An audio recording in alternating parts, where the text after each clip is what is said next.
ستایش رب ذوالجلال کنید. عزیزان در این ایام بیاییم ما هم به همون فدینا و به بنه ناقینی خداوند سبحان به ما عنایت کرده پایبند باشیم. از این نترسیم که گوسفندها گران شده.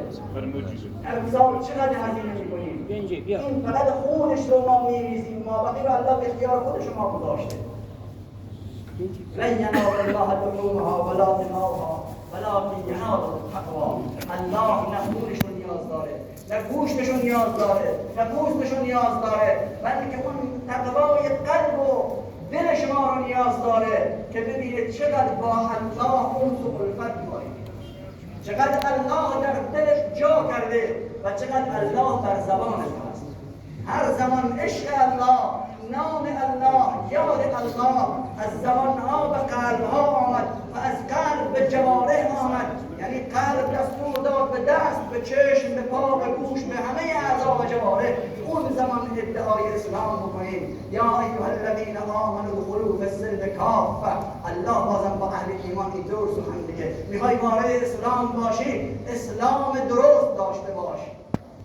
اسلام با قول معروف عقب و جلو نباشه، کامل و درست در دایره اسلام داخل باشه. اینجا هست که می‌فرماید بندگی کن تا که سلطان. هر کس بندگی بکنه بعد الله سلطان میشه، سرفراز میشه. تن رها کن تا همه جانت کنند. از این تن بیا بیرون تا به جانان اصلی برسی. سر بده در کف، برو در کوی دوست. برای رسیدن به الله از سر دادن پروا نکن، همونطور که صحابه نکردند. تا چو اسماعیل قربانت کنند، بگذر از فرزند و مال و جان خویش تا خلیل الله دورانت کنند. امیدیم که همه من و شما سرافراز سربلند باشیم. و در پایان یک تقاضا از همه عزیزان دارم، اینه که پایبند مسائل اعتقادی من باشیم، به علمای راستینمان و علمای ربانیمان ارج بنهیم و برای اونها دعاگو باشیم و سردسته همه اونها حضرت شیخ الاسلام مولانا عبدالحمید حفظه الله. واقعا من یک مثالی رو چند روز این ذهن من هست، همیشه در بین ما هست، میگه برای کسی ببینید که برای تو تب میکنه. اما حضرت شیخ الاسلام داره برای جامعه انسانیت، نمیگیم جامعه اهل سنت، برای جامعه اسلامی و جامعه انسانیت داره میمیره. چقدر کم لطفیه که ما براش تب نکنیم. یعنی چی؟ دستها رو بلند نکنیم، براش دعا نکنیم. این کم لطفی از طرف ما. عزیزان، شایعات و مزخرفات و خزعبلات دیگران رو بگذاریم کنار. کسی که برای ایمان حرکت کرده، کسی که برای حقوق انسانیت قد علم کرده، براش دعا بکنیم تا که الله سبحان از گزند همه حوادث هم این ابر مرد اسلام رو در تاریخ کنونی من و شما حفاظت بکنه، هم همه علمای ربانی که با جان خودشون و با مال و حیثیت خودشون با سخت‌ترین شرایط دارن تلاش میکنند و تکاپو میکنند. نه مقام دنیا رو میخوان، نه مال دنیا رو میخوان، چون در مقابل اینها نه مال نه مقامه، بلکه چیزی جز زجر و درد و آلام و پریشانی نیست. پس عزیزان، همه من شما در این ایام مبارک، در این ایام تشریق و عید برای حضرت شیخ الاسلام و همه علمای ربانی جامعه دعا بکنید خداوند سبحان اینها را حفاظت بکنه و توفیقات و روزافزون به همه علمای اسلام عنایت بفرمایه. و آخر دعوانا الحمدلله رب العالمین.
خودم عید سعید قربان رو به شما سروران عزیز و ارزشمند و بزرگوار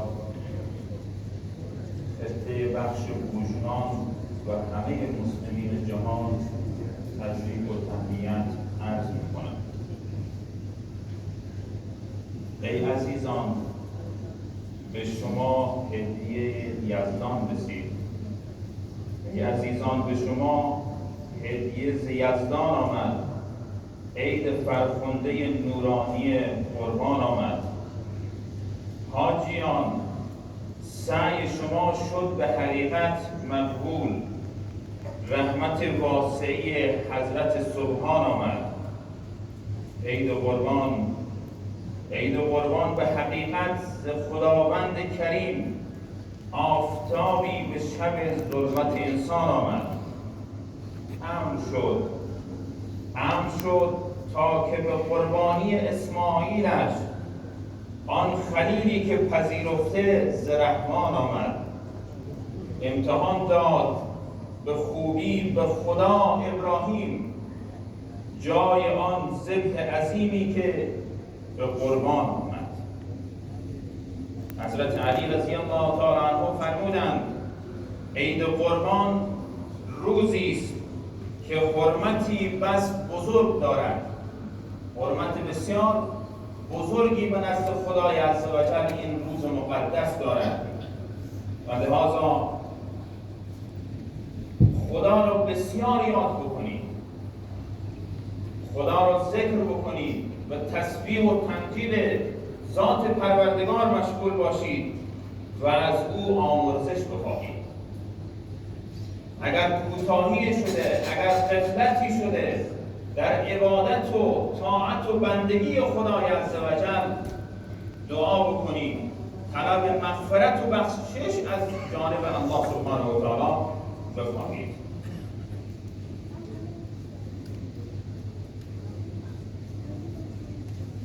سروران عزیز و بزرگوار، امروز همه دوستان قربانی میکنند که افضلیت و برتریت برای قربانی ریختن خون قربانی هست دوستان، و اون چیزی که از قربانی شما صدقه میکنید و خیرات میدهید، اون هم به نزد خدای عزوجل بسیار ارزشمند هست. همونطوری که سروران محترم سالهای قبل الحمدلله مساعدت داشتید و همکاری بسیار خوبی رو برای علمای عزیز و بزرگوار داشتیم که بسیار جای خرسند هست و بسیار جای تشکر هست که علمای خودتون رو الحمدلله تنها نگذاشتید و نمیگذارید. در هر بعدی، در هر قضیه الحمدلله همراه علما هستید و علما هم الحمدلله برای منطقه زحمت میکشند و بسیار تقدیر و تشکر هست از علمای عزیز و بزرگوار که 24 ساعت در خدمت من و شما هستند. در هر جریانی و در هر مسئله‌ای که پیش میاد دوستان همراهی بکنیم علمای بزرگ و عزیز و ارزشمند رو. حوزه‌های علمی دوستان عزیز برای جمع‌آوری گوشت قربانی بیان به دوستاها، حوزه‌های علمی هم الان وضعیت اقتصادی که پیش آمده خرج دارن. هر حوزه‌ای 200 تا حوزه‌ای هست، 700 نفر طلبه دارن و اونها رو آموزش کلام رب العالمین و علم نبوی میدهند. اونها رو هم انشاءالله تعالی در نظر داشته باشیم و همچنین دوره 40 روزه شبانه روزی مکاتب بخش خود ما دوستان که سالهای قبل الحمدلله در روستای جان‌آباد و در روستای رباط برگزار شد. همکاری بسیار خوبی دوستان داشتن، جوانها الحمدلله همکاری میکردن با علمای عزیز. امسال هم انشاءالله این دوره 40 روزه شبانه روزی در روستای دولت‌آباد در همین مسجد جامعه من و شما برگزار میشه. دوستان مساعدت بکنن.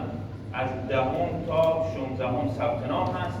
17 انشالله برگزاری کلاس هست و مدت 40 روز. خدای عزوجل و همه ما و شما توفیق خدمت رسانی به دین و اسلام محمدی انشالله عنایت بفرماید. نماز هم دوستان عزیز 2 رکعت نماز عید سعید قربان هست که تکبیر افتتاح گفته میشه، دستها بسته میشه، سبحانک اللهم خوانده میشه، بعد از آن 3 مرتبه تکبیر زوائد هست که اونها رو امام میگه شما هم همراهی بکنید. هم سوره خوانده میشه، رکعت دوم قرائت میشه، هم سوره، بعد 3 مرتبه تکبیرات گفته میشه و نماز به اتمام میرسه. الله ذوالجلال از همه ما و شما هر عملی که انجام میدهیم قبول بفرماید. در این روز مبارک خدای عزوجل رفتگان همه ما و شما رو بیامرزد، در بهترین جوار رحمات خودش انشاءالله قرار بدهد. خدای عزوجل مریضان اهل اسلام رو شفای عاجل و کامل عنایت بفرماید. جوانهای ما رو از شر فتنه‌های زمینی و آسمانی حفاظت بفرماید. مشکلات رو الله سبحانه و تعالی بر همه ما آسان بگرداند و فرزندان ما رو اهل صالح و سالم بدارد. بزرگانمان رو، علمای عزیزمان رو الله سبحانه و تعالی حفاظت بکنند و عمر با عزت اونها عطا بفرماید. و آخر دعوانا ان الحمد لله رب العالمین.